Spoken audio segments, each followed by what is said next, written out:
She realized that Ray's voice had been Verité's. The younger officier had dared to argue with the superior. Rose felt a cold stone growing in the hollow of her stomach as she took the proffered chair. "Sister Verité and I were just discussing you, my child," Sister Charité said. Rose felt the rock in her stomach grow larger still. "Me, sister?" Rose asked. Given the immense scope of the supérieur's duties, Rose figured her goings-on were as significant to the head of the massive establishment as the scurrying of ants. "Yes, my dear," the superior said, looking Rose over. "You know that your skills and talents, your education, have not gone unnoticed by Sister Verité. Therefore you have not gone unnoticed by me. The question, child, is where your talents are best spent." Sister Verité's preference for Rose was no surprise. From her arrival at the charity hospital 3 years prior, the sister earmarked her as a bijou, a gem. Rose learnt this meant that she was being groomed to be an officier herself one day. Sister Verité's kindness in those early days, Rose was certain, was the only thing that kept her heart from breaking. She had shadowed the young woman ever since. More recently, she'd taken on the unofficial role of assistant. "They're here to make me a sous-officier," Rose concluded, but was relieved only momentarily. "My appointment wouldn't make Verité displeased. Surely one as young and inexperienced as I wouldn't be asked to serve in La Force to work with the lunatics and thieves." The stone turned to bile that threatened to escape its confines as she pondered the possibility. Life in the dormitories felt like purgatory, but from what Rose understood from the stories, the hospital prison was hell itself.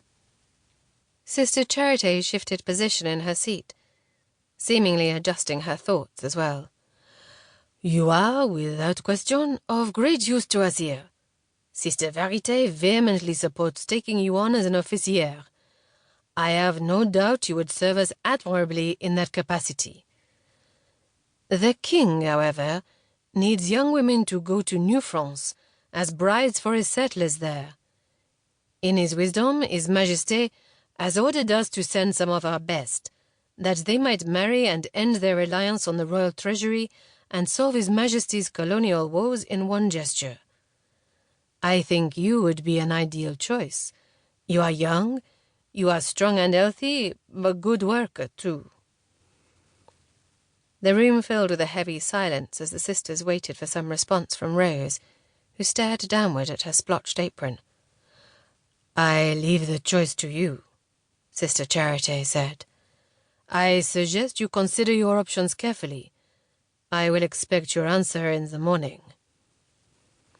Sister Charité gave her officier a pointed glare and left the room with her usual efficiency. New France? Rose's hands shook at the very prospect. All she knew was that it was a cold, lonely place, far to the west. Only the bravest of men attempted the voyage, and fewer chose to make a life there. Could the good sister who preached to the inmates about the virtues of femininity and the place of women in the home be serious about sending her, and others, to the colony? Verité looked at her charge with pleading eyes. "Sister Charité would not wish me to sway your decision, Rose, but I must speak. You cannot think to leave, not for some desolate patch of wilderness that the king has taken a fancy to." "Truly, sister, I do not know what to think." Rose, who had never in the course of her life been given leave to make her own decisions, now had less than 24 hours to decide her own fate. "You are needed here, Rose," Sister Verité said. "The children admire and love you. You have purpose here, helping the poor of Paris. Stay and be an example to them. What awaits you in New France? Bitter cold? A man gone half savage who expects you to keep his shack? Child after child until bearing children kills you? Is that what you want?" Rose looked at her mentor.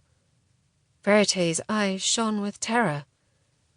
Rose thought of her husband, one to treat her each night as her uncle had, callous